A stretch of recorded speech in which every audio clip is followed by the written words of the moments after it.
Y una cosa fundamental, me parece, es tratar de entender al Acuerdo de Escazú no como únicamente un hecho administrativo, ¿no? Es decir, como un tratado más de derechos humanos que engrosa la lista del marco jurídico internacional, global de derechos humanos, sino en la dimensión de su aplicación y en la dimensión del proceso que llevó a su reconocimiento, a su posterior ratificación por algunos de los estados latinoamericanos. En esa medida, ¿no? La situación de nuestra región hace de que el Acuerdo de Escazú se convierta evidentemente en un hecho político, ¿no? Es decir, y estos datos seguramente los han venido revisando a lo largo del evento, pero la región de Sudamérica es una de las más violentas o más riesgosas para el ejercicio de la defensa de los derechos territoriales, ambientales, y Escazú se instala, ¿no? Como una oportunidad, como una ventana de oportunidad para discutir cómo engrosar o cómo reforzar estos marcos de protección, tanto de la tierra, del territorio, del medio ambiente y de quienes la defienden y la protegen, ¿cierto? Entonces, esa es una primera cuestión, ¿no? Pensar Escazú no solo sobre la dimensión de su contenido, es decir, aprendernos los artículos, ¿no? Y sus alcances, sino también, sobre todo, de qué proceso emana, ¿no? De qué proceso emerge Escazú y en qué contexto emerge. En esa medida, reconocer los tratados de derechos humanos como hechos políticos que permiten el diálogo, pero también la incidencia sobre las autoridades para reforzar la protección de derechos es un ejercicio que consideramos fundamental, ¿no? En segunda medida, o como una segunda cuestión, justamente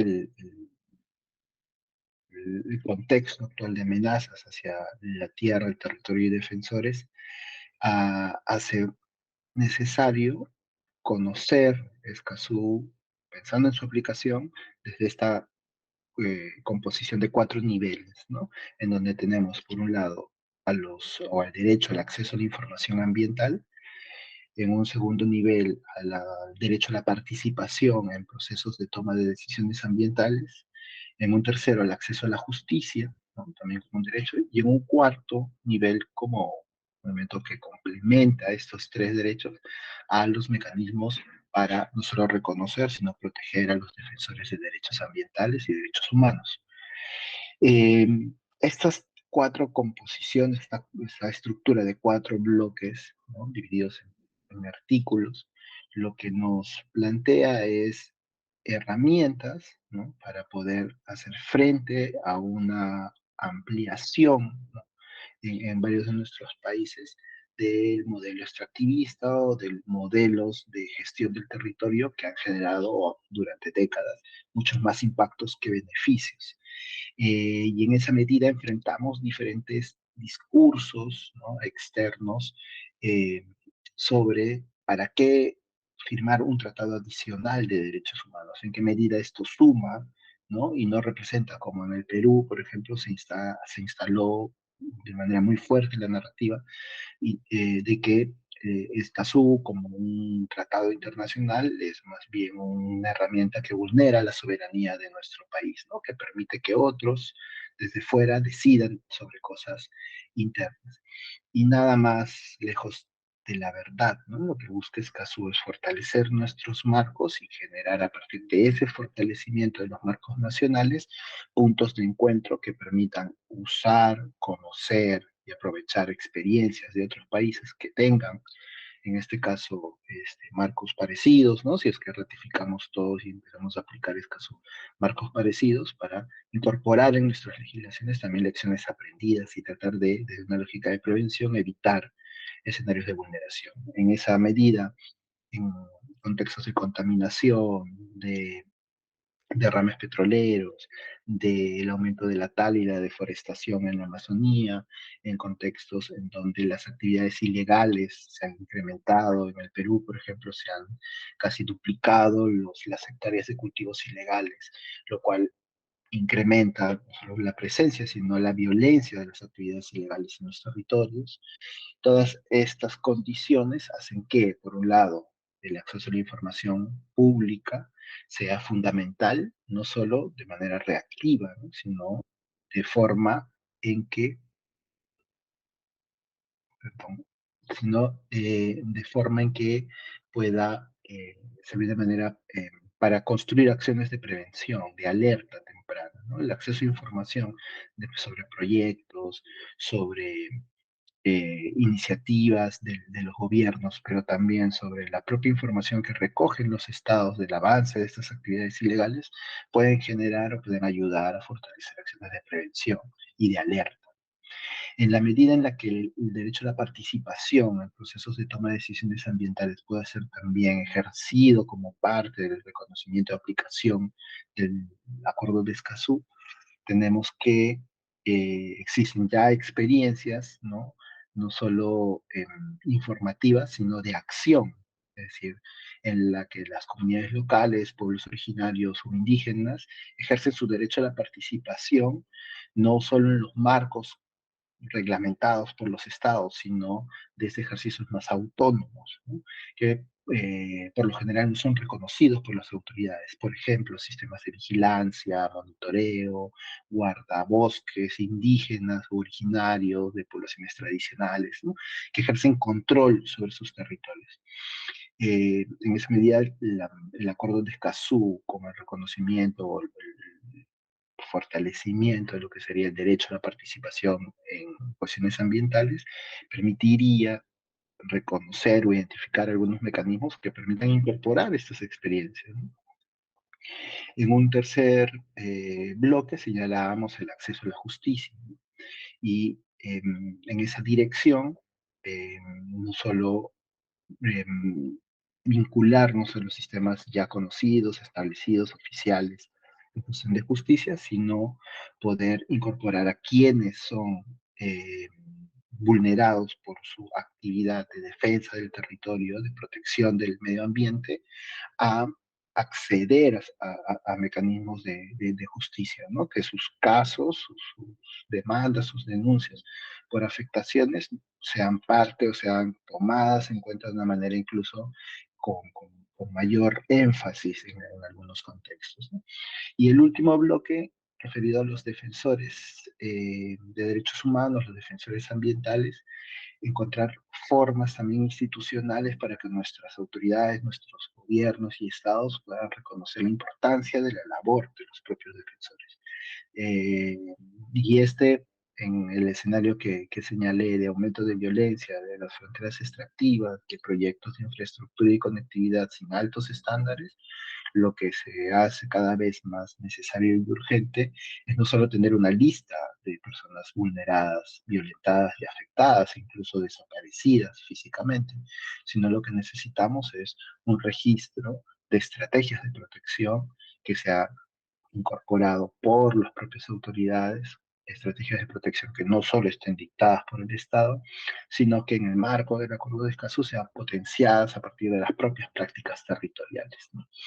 Eh, estos cuatro elementos, estos cuatro bloques, creo que son cuestiones que pueden ayudarnos a pensar a cómo el Acuerdo de Escazú, superando su condición de un tratado de derechos humanos, que ya en sí misma es bastante potente, sino al convertirse en un hecho político de disputa y de incidencia sobre nuestras autoridades, nos presenta cuatro vías para fortalecer, para aportar en las luchas por la justicia ambiental, de manera específica de territorios indígenas. El cambio climático es un problema global. Y entonces es a nivel global que lo vamos a resolver, pero usted se queda allá en su territorio porque ahí usted tiene su pedacito. Y eso me genera a mí muchas dudas. Y les voy a contar por qué. Porque, digamos, en mi vida, en mi corta vida, como ustedes verán por mi cabello, en mi corta vida he estado bastante tiempo en la Amazonía y mucho con... Y le he escuchado decir, he escuchado cosas que me parecen, me llaman mucho la atención y me parecen muy poderosas. Por ejemplo, en los pueblos que manejan Yurupari Yo he escuchado que los viejos dicen que van a curar el mundo. Ellos no dicen que van a curar lo de su pueblo o ese pedacito de su comunidad. No, ellos dicen que van a curar el mundo. Y a veces que he tratado como de escuchar lo que cuentan y cómo son sus historias, cómo es que él piensa en eso, efectivamente están hablando del mundo. No están hablando de pedacitos. No están hablando solo de, qué sé yo, o del Amazonas o de América. No, están hablando del mundo.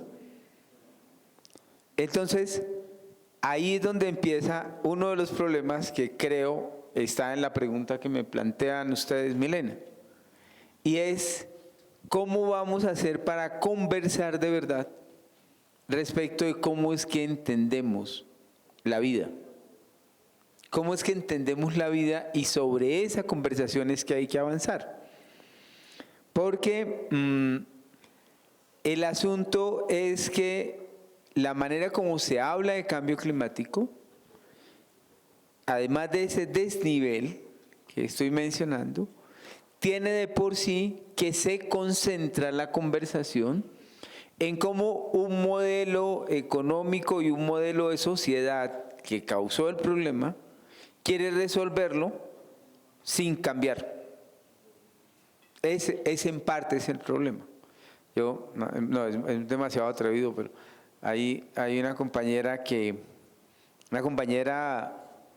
es de Albania, de un país en Europa, y una vez me enseñó un dicho que es bastante fuerte. Entonces ella me contó que en su país, en su cultura hay un dicho, y entonces hizo el esfuerzo de traducirlo al español. Yo no les voy a decir las palabras que ella usó, pero voy a tratar de explicárselo. Y es que, según ella, ese dicho es que cuando la gente vaya a hacer el cuerpo, pretende tapar lo que hizo orinando encima.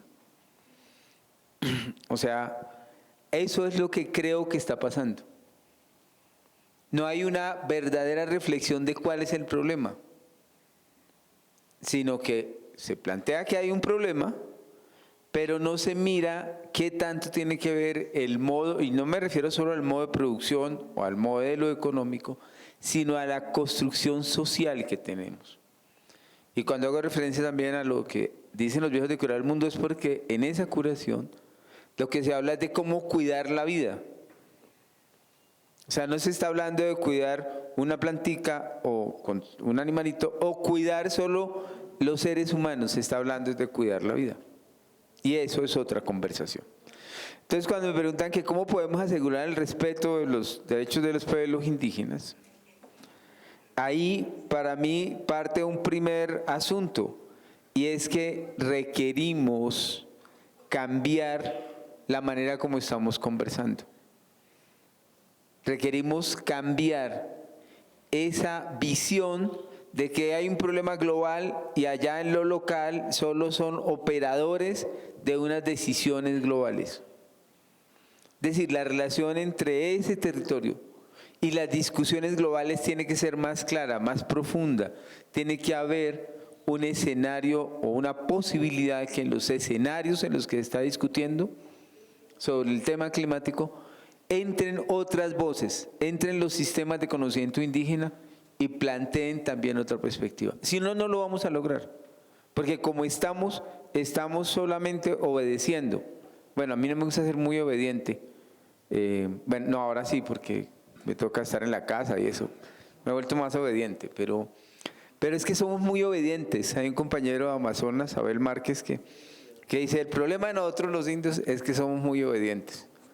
Entonces yo creo que esa manera de someternos a la obediencia, que está en ese discurso desigual desde el principio de lo global y lo local, es una cosa a superar.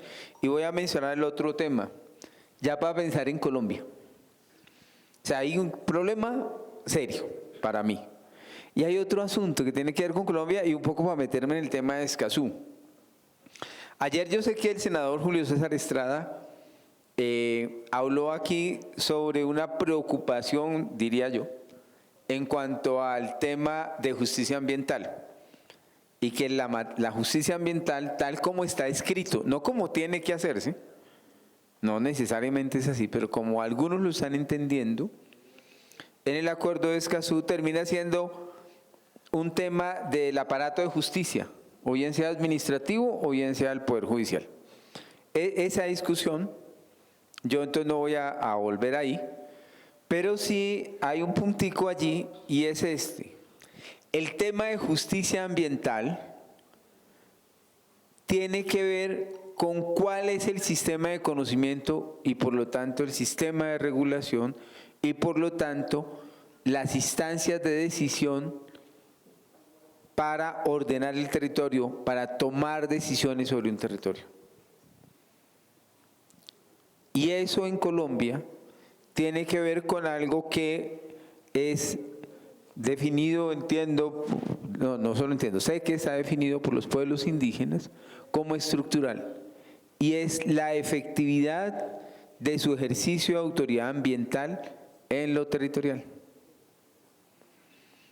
Entonces, para mí, ahí sí, una medida que tiene que ver de cómo asegurar el respeto en el marco jurídico, cómo el marco jurídico puede asegurar el respeto a los derechos indígenas en esta discusión, tiene que ver también con hacer efectivo, y yo, aquí me van a excusar algunos, yo no creo que necesitemos más leyes para hacer efectivo el asunto de la autoridad ambiental. Es más, yo creo que el problema que tenemos a veces, no solo en el mundo indígena, en este país que es el que yo conozco, es que hay muchas leyes. Hacen una ley para cada cosa. Esto es un absurdo. Y no necesitamos tantas leyes, necesitamos es hacer un ejercicio efectivo de los derechos como ciudadanos. ¿Cómo es que vamos a hacer efectivos los derechos? En Colombia se ha venido trabajando contra la expresión de lo que hoy se denomina racismo ambiental. Y es muy importante reconocer que este trabajo es hacia afuera de las organizaciones y del movimiento indígena, social, ambientalista y popular, pero también hacia adentro de nosotros mismos.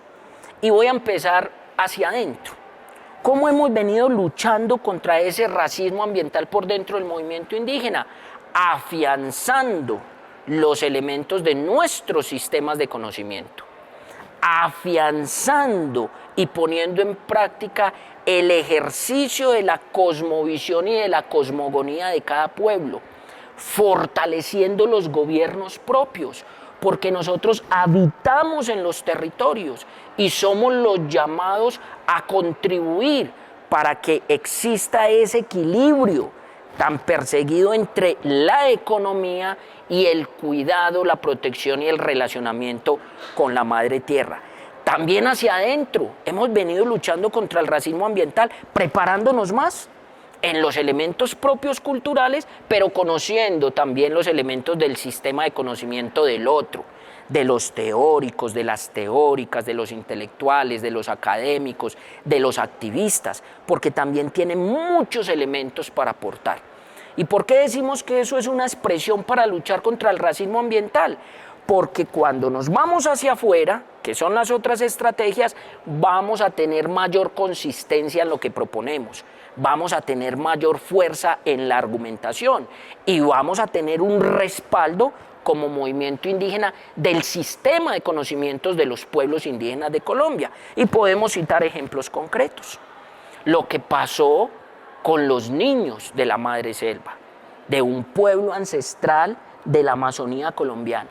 Gracias a un sistema de conocimientos que se ha reproducido y ha pasado de generación en generación, estos 4 niños hoy están vivos y deben tener una experiencia acumulada en esos 40 días en lugares prístinos, en lugares que no habían sido ni siquiera recorridos, mucho menos habitados por algún humano que se conozca o por alguna comunidad humana que se conozca. Pero también vemos expresiones del sistema de conocimientos para hacer acciones, por ejemplo, contra el cambio climático, para el manejo de los incendios forestales. Encontramos hace algunos años un caso donde los bomberos indígenas del resguardo de San Lorenzo, del municipio de Río Sucio, a través de una práctica ancestral con unos grillos, llamaban la lluvia. Tenemos datos de pueblos, de mayores, de mayoras, que con cantos atraen la lluvia, por ejemplo, para mejorar condiciones en el manejo de un incendio forestal. Es decir, esas acciones nos sirven para contrarrestar ese racismo ambiental que parte de un racismo estructural en la conformación de nuestra república. Pero hacia afuera es importante reconocer los avances que se han venido teniendo en el marco de un gobierno que pretende que Colombia avance a ser una potencia de la vida, no una potencia de la economía ilegal, no una potencia del extractivismo, sino una potencia de la vida, para vivirla bien y acercarnos a la felicidad. Y allí encontramos elementos tan importantes como la aprobación del Acuerdo de Escazú, con todo el respaldo del Gobierno Nacional, como los acuerdos en el marco del Plan Nacional de Desarrollo y como todo el fortalecimiento que se está haciendo a las comunidades campesinas, a las comunidades étnicas, a los sectores sociales y populares en clave del empoderamiento para el cuidado, la protección y relacionamiento con la madre tierra. Este Plan Nacional de Desarrollo del gobierno Petro, digamos, trajo varios retos porque se organizó de una manera distinta lo que se entiende por un Plan Nacional de Desarrollo. Ustedes que participaron en las consultas previas que el gobierno desarrolló con los territorios indígenas, nos dimos cuenta que se agruparon, digamos, como en cinco temas bastante gruesos. Uno importante que era ordenamiento alrededor del agua. Entonces, el tema ambiental, creemos nosotros que en este gobierno ha tenido un nuevo viraje, digamos, distinto a la forma como se estaba entendiendo la agenda ambiental, la agenda de cambio climático, la agenda de biodiversidad, ¿no? Este gobierno creo que tiene unas condiciones habilitantes y un talento humano que permite dialogar de una manera más integral, de una manera más amplia, de una manera más holística, de una manera más completa, lo que es la agenda ambiental. Acuerdo de Escazú es una cosa, ¿cierto? Donde digamos hay unos temas bien puntuales en el que inclusive vamos a encontrar conceptos como el de democracia ambiental, que los pueblos indígenas necesitan entrar a revisar qué se entiende por ese concepto de democracia ambiental y paralelamente también lo que corresponde a justicia ambiental. Entonces, en el Plan Nacional de Desarrollo quedó un acuerdo con los pueblos indígenas, ¿cierto? Como en el marco de la consulta previa que era necesario, ¿cierto? ¿Cómo se dice? Aterrizar, ¿cierto? Ese acuerdo acá en el país. En el Congreso eso está supliendo su proceso, pero sí es necesario realmente que el gobierno nacional y los pueblos indígenas empiecen a abordar en qué consiste el paquete completo, lo que es el Acuerdo de Escazú. Entonces ahí tenemos ya un elemento, ¿cierto? Un elemento que se tiene que desarrollar en los próximos años para mirar cómo se maximiza la protección a los líderes ambientales, sobre todo a los defensores, ¿no? digamos, de los ecosistemas, de los territorios donde nosotros estamos. Nosotros entendemos que muchos de los ecosistemas y los territorios donde habitamos tienen bastante presión y la manera pues más clásica que se ha utilizado para apoderarse de esos territorios es a través de la amenaza, es a través de la cultura de terror que han generado bastantes grupos armados al margen de la ley, tanto paras como guerrillas en su momento. El caso del finado el compañero Kimi Pernía obedece precisamente a defender, ¿no? A defender su territorio, quien fue asesinado por paramilitares de este país. Entonces, ha sido un reto en gobiernos anteriores poder poner sobre la discusión primaria, ¿cierto? El derecho a la naturaleza, el derecho que tienen los ecosistemas, el derecho, digamos, al agua, ¿cierto? Porque generalmente las economías, el motor de la economía de este país ha sido históricamente carácter extractivista. Ustedes conocen muy bien eso, petróleo, oro, minerales y otro tipo, digamos, de procesos que tienen que ver con degradación y deforestación en territorios, no solo de la Amazonía, sino en distintos territorios donde se encuentra eso que las empresas llaman materia prima y que para nosotros, digamos, es parte integral de la naturaleza y que está en nuestros territorios. Entonces, Nosotros nos dimos un diálogo, una discusión bien amplia con este nuevo gobierno. En el marco de la consulta del Plan Nacional de Desarrollo discutimos un poco cuál es la agenda ambiental para este país, la agenda indígena ambiental, tratando de entender, digamos, la naturaleza, no en una división con el ser humano, sino más bien en un sentido de relación. ¿Cierto? De que los seres humanos hacen parte de la naturaleza y que la naturaleza es un solo paquete donde están animales, donde están bosques, donde hay agua, donde hay montañas, donde hay tierra y donde también está la gente. Sobre ese precepto construimos nosotros, digamos, una agenda que creemos nosotros que es más estratégica y que va a permitir legitimar las contribuciones que hacen los pueblos indígenas, tanto para metas de biodiversidad como para las NDC de Acuerdo de París de 2015. El tema de justicia ambiental realmente hay que sentarnos a dialogar qué entienden los pueblos por justicia ambiental, qué entendemos nosotros por justicia climática. De manera general nosotros creemos que eso que se llama justicia climática, justicia ambiental, no es más que un estado de bienestar en el que los pueblos tienen toda la capacidad de desarrollarse como cultura, en el que tengan toda la posibilidad, digamos, de desarrollar sus acciones que permitan estabilizar las relaciones de las especies que hay dentro de sus territorios. En la medida que haya violencia, en la medida que haya explotación de esa materia prima que nosotros tenemos, en la medida que haya actores que generan violencia, ¿cierto? No vamos a garantizar ese estado de paz que quiere el gobierno colombiano. Paz y justicia climática o justicia ambiental van de la mano, ¿cierto? El derecho a tener una salud de calidad en los territorios tiene que ver con paz, tiene que ver con justicia ambiental. No solo es justicia ambiental el hecho de que nuestros ecosistemas estén intactos, sino de que los derechos que nosotros hemos conseguido a través de la lucha se gocen de manera eficiente y efectiva.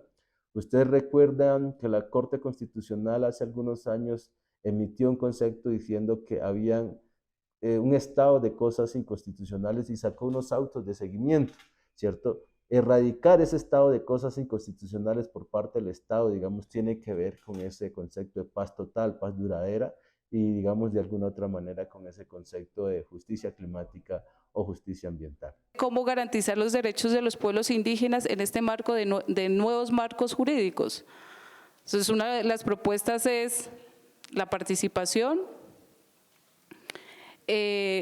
fortalecer y creer en los derechos que tenemos, y otra muy desde quizá que puede ser desde la dinámica política, quizá lo vería yo, cómo se hacen efectivos estos derechos y el cómo está en las autoridades y en los territorios.